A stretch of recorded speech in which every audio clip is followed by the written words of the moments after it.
લઈએ હવે અષ્ટકનો નિયમ ઓક્ટેટ રૂલ અને એનો બીજો મતલબ થાય છે સહસંયોજક બંધ.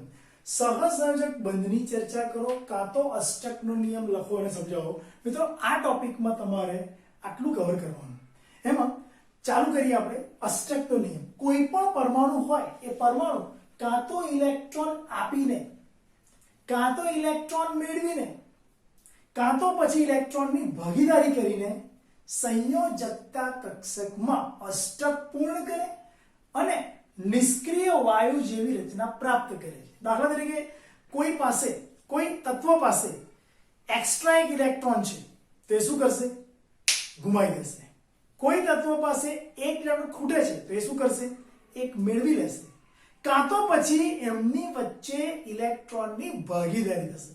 તો મિત્રો કોઈ પણ તત્વ યુ કેન સી આ એક તત્વ છે એ બીજા તત્વ સાથે ઇલેક્ટ્રોન ગુમાવીને કાં તો ઇલેક્ટ્રોન મેળવીને કાં તો પછી ઇલેક્ટ્રોનની ભાગીદારી કરીને એકબીજા સાથે બંધ બનાવે. તત્વ ઇલેક્ટ્રોન ગુમાવીને કાં તો ઇલેક્ટ્રોન મેળવીને કાં તો ઇલેક્ટ્રોનની ભાગીદારી કરીને સંયોજકતા કક્ષકમાં અષ્ટક પૂર્ણ કરે. અષ્ટક પૂર્ણ કરે અને નિષ્ક્રિય વાયુ જેવી રચના પ્રાપ્ત કરે. કોઈ પણ તત્વ ઇલેક્ટ્રોન ગુમાવીને કાં તો મેળવીને હિલિયમ જેવો બનવા પ્રયત્ન કરે, આર્ગોન જેવો બનવા પ્રયત્ન કરે, નિયોન જેવો બનવા પ્રયત્ન કરે, ક્રિપ્ટોન જેવો બનવા પ્રયત્ન કરે.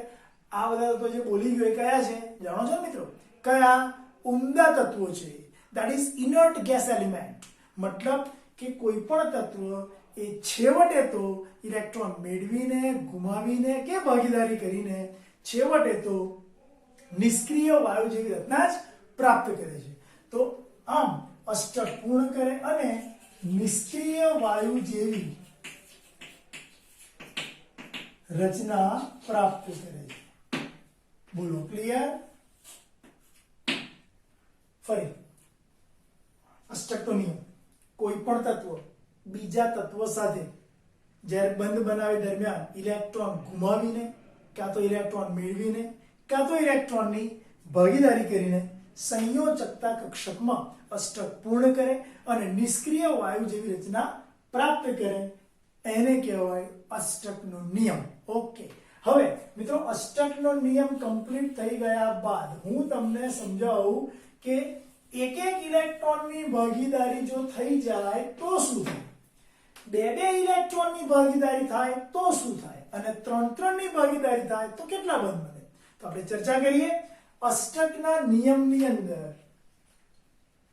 સ્ટેટમેન્ટ આપવાની કોઈ જરૂર લાગે છે? ચાલશે, ખાલી સમજી લેજો. કોઈ પણ તત્વ ઇલેક્ટ્રોન ગુમાવીને કે ઇલેક્ટ્રોન મેળવીને કે ઇલેક્ટ્રોનની ભાગીદારી કરીને સંયોજકતા કક્ષકમાં અષ્ટક પૂર્ણ કરે અને નિષ્ક્રિય વાયુ જેવી રચના પ્રાપ્ત કરે એને કહેવાય અષ્ટકનો નિયમ.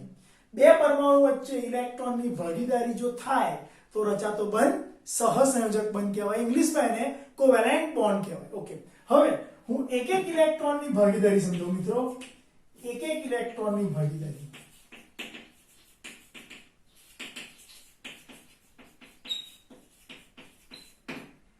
જ્યારે એક ઇલેક્ટ્રોનની ભાગીદારી થાય તો સિંગલ બોન્ડ બને. દાખલા તરીકે તમને કહું કે મારી પાસે ક્લોરીન છે, બીજો ક્લોરીન છે, બે ક્લોરીન ભેગા થયા, હવે બંધ કયો બનશે? સહસંયોજક. કેવી રીતે એ સમજાવું.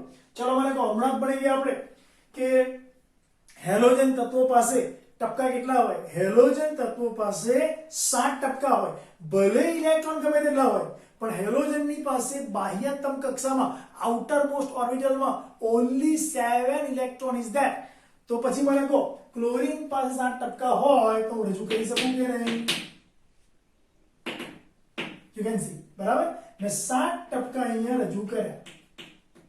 હવે જો ટપકા સ્વરૂપે ના લખવું હોય તો તમે ચોકડી સ્વરૂપે પણ એ વસ્તુને દર્શાવી શકો, ઇલેક્ટ્રોન દર્શાવી શકો. તો જુઓ, મેં બીજી બાજુ આવી રીતે 7 ચોકડીઓ બતાવી. બે ક્લોરીન નજીક આવે ત્યારે એક એક ઇલેક્ટ્રોનની ભાગીદારી થાય. You can see. હવે મને કહો 2 2 4 2 6 7 એવી રીતે 2 2 4 2 6 અને 7 આ બની ગયો ક્લોરીનના બે પરમાણુ વચ્ચેનો સિંગલ બોન્ડ. તો મિત્રો ક્લોરીનના બે એટમ જ્યારે ભેગા થયા તો એક એક ઇલેક્ટ્રોનની ભાગીદારી કરી. મેં અહીંયા શું બતાવ્યું?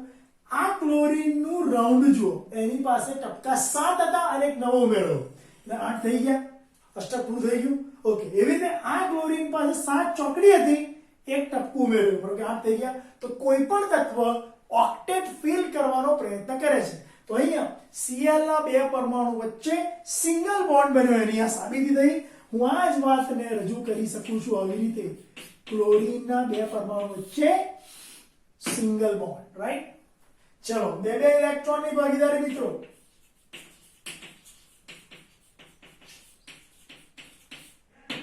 ચલો, બે બે ઇલેક્ટ્રોનની ભાગીદારી કોણ કરશે? ઓક્સિજન. મિત્રો ઓક્સિજન પાસે ટપકા કેટલા હોય? 6 ટપકા હોય. 6 ટપકા આવી રીતે બતાવાય.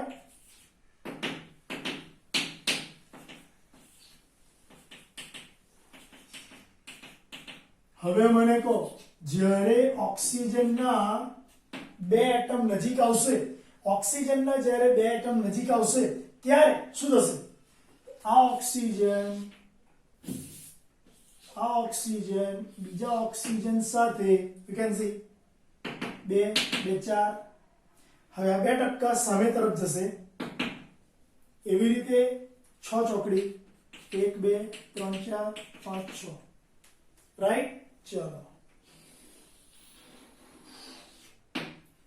O પાસે 8 થઈ ગયા. ચલો, ઓકે.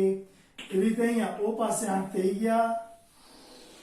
મતલબ કે એક ટપકું અને ચોકડીથી એક બોન્ડ સમજવાનો, બીજા ટપકા અને ચોકડીથી એક બીજો બોન્ડ. તો મતલબ અહીંયા શું થયું? આ જ અણુને ડબલ બોન્ડથી દર્શાવાય મિત્રો. કેવા? Double bond. ક્લોરીનમાં સિંગલ બોન્ડ, ઓક્સિજનમાં ડબલ બોન્ડ. ચલો મિત્રો, એવી રીતે 3 ઇલેક્ટ્રોનની ભાગીદારી કરી.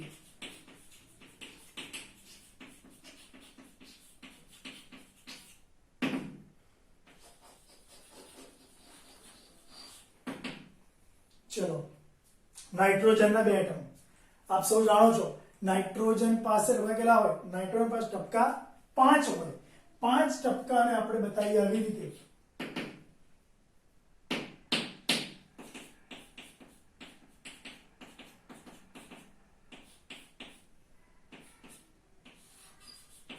હવે મને કહો, એ બે એટમ ભેગા થાય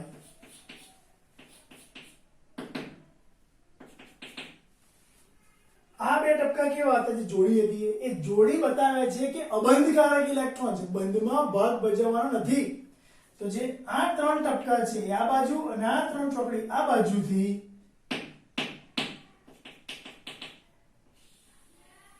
રજૂ થશે. એટલે આવી રીતે આપણને શું મળશે? N triple bond N. મિત્રો યાદ રાખજો, અહીંયા કયો બંધ બન્યો? અહીંયા બન્યો ત્રિબંધ. તો યાદ રાખજો, પહેલા બનશે ક્લોરીનમાં સિંગલ બોન્ડ, ઓક્સિજનમાં ડબલ બોન્ડ અને નાઇટ્રોજનમાં ટ્રિપલ બોન્ડ. બરાબર છે? ઓકે.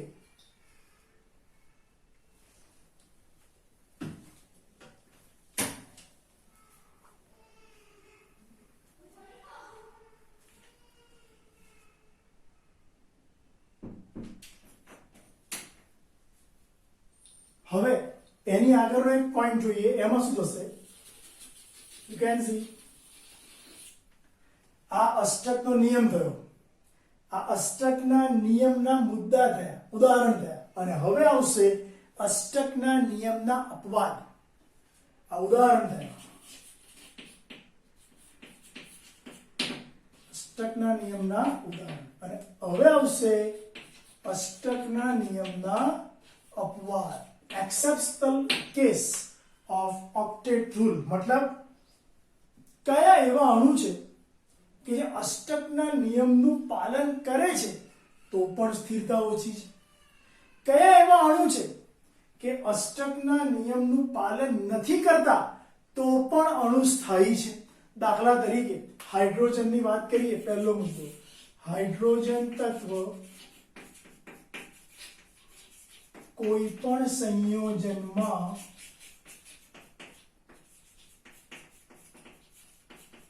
અષ્ટક પૂર્ણ કરતો નથી. કેવી રીતે સમજીએ?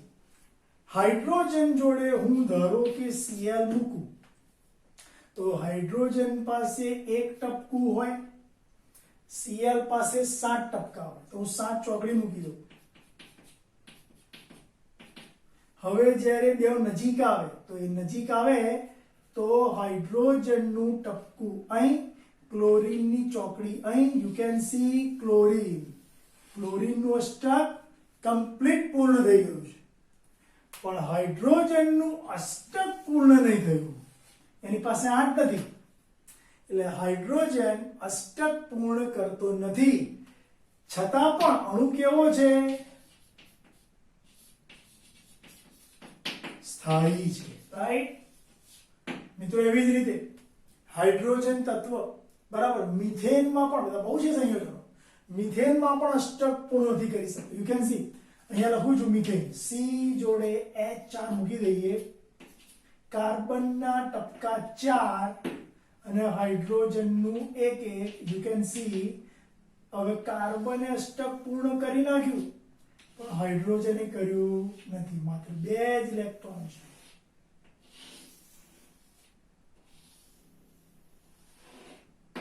આમ હાઇડ્રોજન તેના કોઈ પણ સંયોજનમાં અષ્ટક પૂર્ણ કરતો નથી. એ ચાહે HCl હોય, મિથેન હોય, ઇથેન હોય કે H2 નો ખુદ અણુ હોય. ત્યારબાદ કેટલાક અણુમાં મધ્યસ્થ પરમાણુ અષ્ટક પૂર્ણ કરતો નથી, છતાં અણુ સ્થાયી છે.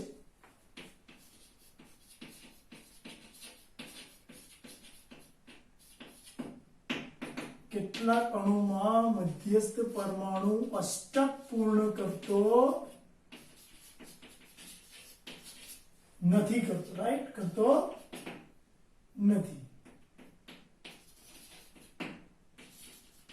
છતાં અણુ કેવો? સ્થાયી.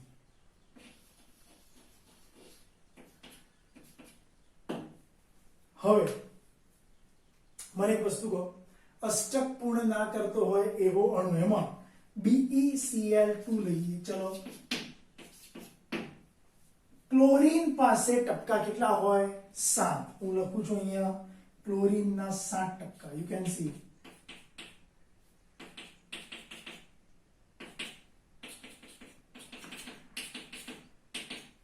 હવે બેરિલિયમ 4 નંબરનું તત્વ, બેરિલિયમ પાસે ટપકા કેટલા હોય? 4. પણ એમાં 1s2 2s2 એટલે અંદરના 2 અને બહારના 2, એટલે બેરિલિયમ પાસે ભલે ઇલેક્ટ્રોન 4 છે, ટપકા તો 2 જ છે, તો એક ટપકું અહીં મળશે, એક ટપકું અહીં મળશે. તો જરા ધ્યાનથી જુઓ, ક્લોરીનનું અષ્ટક પૂર્ણ 8 થઈ ગયા ને, ક્લોરીનનું અષ્ટક અહીંયા પણ પૂર્ણ 8 થઈ ગયા. પણ મિત્રો બેરિલિયમનું અષ્ટક પૂર્ણ થતું નથી. બોલો, ઓકે? એટલે કેટલાક અણુમાં મધ્યસ્થ પરમાણુ પાસે અષ્ટક કરતા ઓછા ઇલેક્ટ્રોન હોય, છતાં અણુ કેવો છે? સ્થાયી છે. ભલે અષ્ટક પૂર્ણ ના થયો, ક્લોરીનનું થઈ ગયું અષ્ટક પૂર્ણ, ક્લોરીનનું થઈ ગયું, પણ બેરિલિયમનું થયું નથી. તો આખા અણુમાં અષ્ટક પૂર્ણ થયું નહીં. એટલે મધ્યસ્થ પરમાણુ પાસે અષ્ટક કરતા ઓછા ઇલેક્ટ્રોન છે, છતાં અણુ કેવો છે? સ્થાયી છે. તો મિત્રો આ એક અપવાદરૂપ કિસ્સો કહી શકાય. બાકી વાસ્તવમાં કેવી વસ્તુ છે કે જેનું અષ્ટક પૂર્ણ એ સ્થાયી, જેનું અષ્ટક પૂર્ણ એ સ્થાયી. પણ અહીંયા કેટલાક ઉદાહરણ એવા જોઈ રહ્યા છીએ આપણે કે અષ્ટક પૂર્ણ ના કરતો હોવા છતાં અણુ કેવો છે? સ્થાયી છે. મિત્રો આવી જ વાત કરીશું. કેટલાક અણુમાં મધ્યસ્થ પરમાણુ પાસે અષ્ટક કરતા વધારે ઇલેક્ટ્રોન છે અને છતાં અણુ કેવો છે? સ્થાયી છે. જોઈ લઈએ.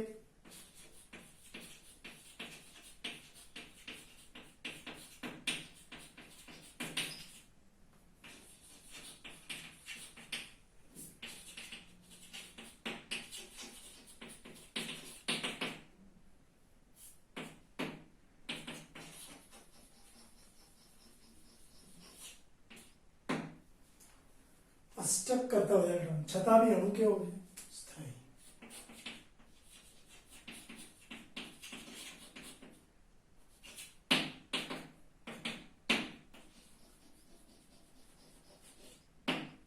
ચલો જોઈએ આપણે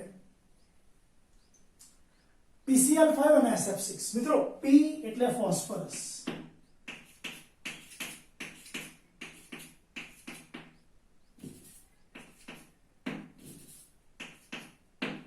ફોસ્ફરસ પાસે 15 ઇલેક્ટ્રોન છે, અંદરના 10 અને બહારના 5. 1s2 2s2 2p6 3s2 3p3 એટલે બહારના કેટલા આયા 5. બહારના 5 આવે તો એને મારે બતાવવા પડે એક અહીં, બીજો, ત્રીજો, ચોથો અને પાંચમો. આપ સૌ જાણો છો ક્લોરીન પાસ ટપકા કેટલા હોય 17 નંબર. ક્લોરીનનો પરમાણુ ક્રમાંક 17. તો પછી 1s2 2s2 2p6 3s2 3p5 બહારના 7 થશે. હું અહીંયા 7 ચોકડીઓ ક્લોરીનની મૂકીશ. 2 2 4 2 6 7 2 2 4 2 6 7 2 2 4 2 6 7 2 2 4 2 6 7 2 2 4 2 6 7. હવે મને કહો, યુ કેન સી ક્લોરીનનું અષ્ટક પૂર્ણ, અહીંયા ક્લોરીનનું અષ્ટક પૂર્ણ, અહીંયા પણ પૂર્ણ, અહીંયા પૂર્ણ પૂર્ણ, રાઈટ. હવે ફોસ્ફરસમાં જરા ધ્યાનથી જુઓ, બધા આપણે કવર કરીએ તો ફોસ્ફરસ પાસે અષ્ટક કરતા ઇલેક્ટ્રોન વધી ગયા. You can C 2 2 4 2 6 2 8 10.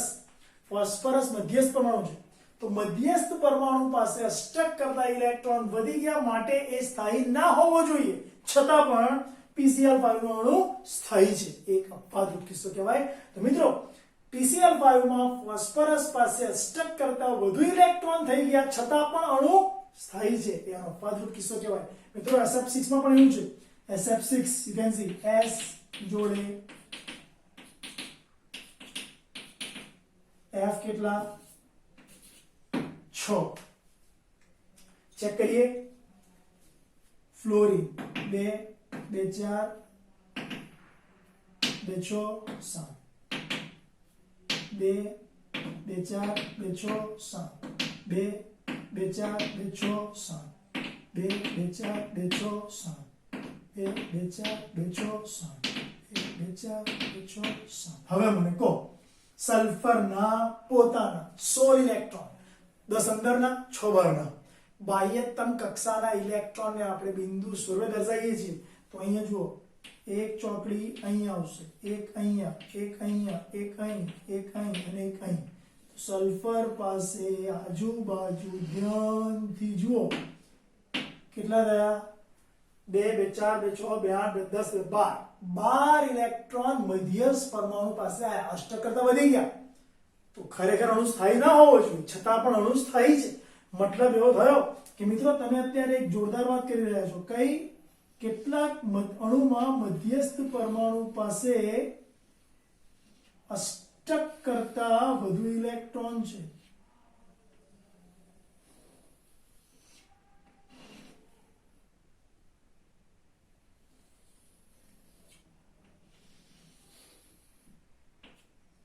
રાઈટ છે. આને કહેવાય SF6. તો કેટલાક અણુમાં મધ્યસ્થ પરમાણુ પાસે અષ્ટક કરતા વધુ ઇલેક્ટ્રોન છે, છતાં અણુ સ્થાયી છે. અને મિત્રો છેલ્લી વાત એવી કરવાની, કેટલાક અણુ એવા જોયા કે જેમાં અષ્ટકનું પાલન થાય છે, છતાં પણ સ્થિરતામાં વધઘટ જોવા મળે છે. દાખલા તરીકે Na3 PH3 ASH3 SbH3 BiH3. કેટલાક અણુમાં, દરેક અણુમાં યુ કેન સી દરેક અણુમાં અષ્ટક પૂર્ણ થઈ જાય છે. નાઇટ્રોજનનું, અહીં ફોસ્ફરસનું, અહીં આર્સેનિકનું, અહીં Sp નું અને Bi નું, બધાના અષ્ટક અહીંયા પૂર્ણ થાય છે, છતાં અણુની સ્થિરતામાં વધારો ઘટાડો જોવા મળે. એવું કેમ? તો યાદ રાખજો બધા જ અણુમાં ઉપરોક્ત બધા જ અણુમાં અષ્ટકનું પાલન થાય છે, છતાં નાઇટ્રોજનનું કદ નાનું છે, ફોસ્ફરસનું થોડુંક મોટું છે, આર્સેનિક એનથી મોટું, એસડી એનથી મોટું અને બિસ્મથ એનથી મોટું. જેમ જેમ અણુમાંના મધ્યસ્થ પરમાણુનું કદ ઘટતું જાય અથવા તો વધતું જાય, ચલો જેમ અણુમાંના મધ્યસ્થ પરમાણુનું કદ વધતું જાય એમ સ્થિરતામાં ઘટાડો જોવા મળે છે.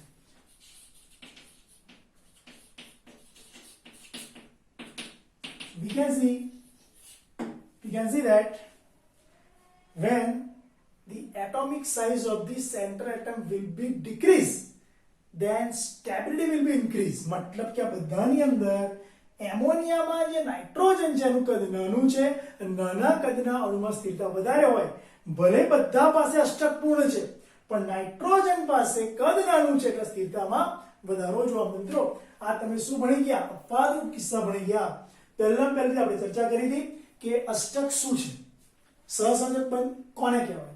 તો યાદ રાખજો, બે પરમાણુ વચ્ચે જ્યારે બંધ બને ત્યારે એક પરમાણુ એ બીજા પરમાણુને પોતાના ઇલેક્ટ્રોનનું દાન કરીને, કાં તો ઇલેક્ટ્રોનનો સ્વીકાર કરીને, કાં તો ઇલેક્ટ્રોનની ભાગીદારી કરીને સંયોજકતા કક્ષકમાં અષ્ટક પૂર્ણ કરે છે અને નિષ્ક્રિય વાયુ જેવી રચના પ્રાપ્ત કરે છે, જેને અષ્ટકનો નિયમ કહેવાય. એક ઇલેક્ટ્રોનની ભાગીદારીથી, બે ઇલેક્ટ્રોનની ભાગીદારીથી અને ત્રણ ઇલેક્ટ્રોનની ભાગીદારીથી આપણે અહીંયા ક્લોરીનના, ઓક્સિજનના અને નાઇટ્રોજનમાં બંધ બનાવ્યા. Cl વચ્ચે સિંગલ બોન્ડ છે, ઓક્સિજનના બે એટમ વચ્ચે ડબલ બોન્ડ છે, નાઇટ્રોજનના બે એટમ વચ્ચે ટ્રિપલ બોન્ડ છે. એવી રચના બતાવી. હું નીચે લખીશ એકલ બંધ.